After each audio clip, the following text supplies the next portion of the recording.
Oh.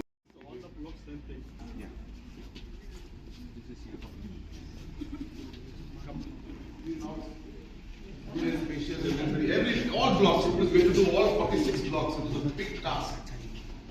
Bhoirymbong district as a whole, we are seeing a large amount of transformation, as you're aware, that's taking place. Two very important infrastructure projects are coming up that is going to transform Bhoirymbong district like never before.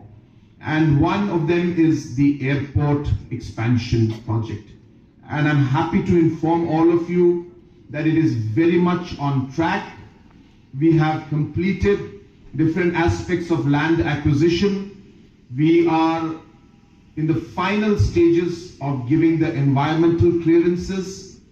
Airport Authority of India has already floated the tender for the extension of the runway and further extension of the building and the terminal, and other facilities will be followed soon.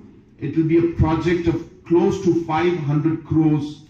And once this airport expansion is done, we will be receiving aircrafts directly from all the metros. That means all airlines, the commercial airlines like Indigo, SpiceJet, Air India, and all the other commercial airlines will be now able to land directly in Shillong. And that means a lot.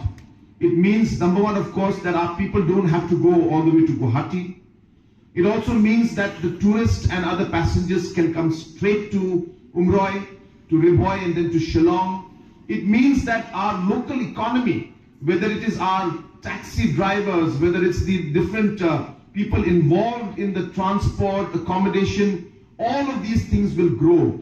And also the whole economy around the airport will grow, because there will be many establishments that will be coming up, many opportunity for many resorts to come up, and there will be a big boom for the tourism sector out here.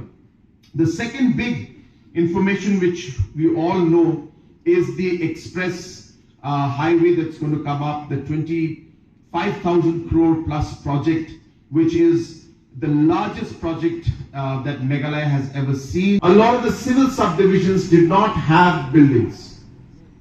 They were announced as civil subdivision, but never had a building. We have sanctioned more than 50 crores for all the subdivisions that did not have a building, for new construction of new buildings for them. There are some districts you won't believe, like South Garo Hills Bakmara district.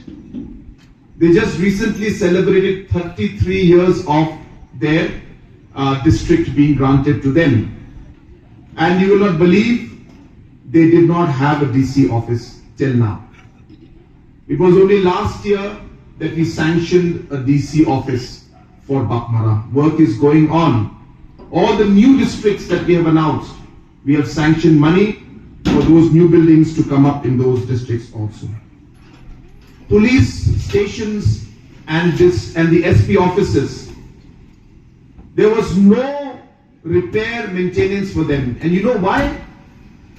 Because even to sanction one air conditioner, or even to paint their offices, they had to take approval from headquarters and from the secretariat.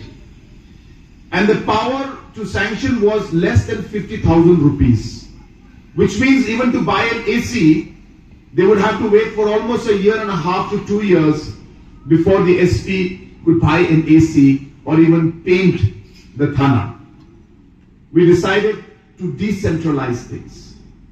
Every SP today receives minimum of 50 lakhs every year as an untied grant to do what they feel correct in order to repair and improve the thanas and the infrastructure, the barracks, the facilities, the offices, furniture, whatever they desire in a very untied manner.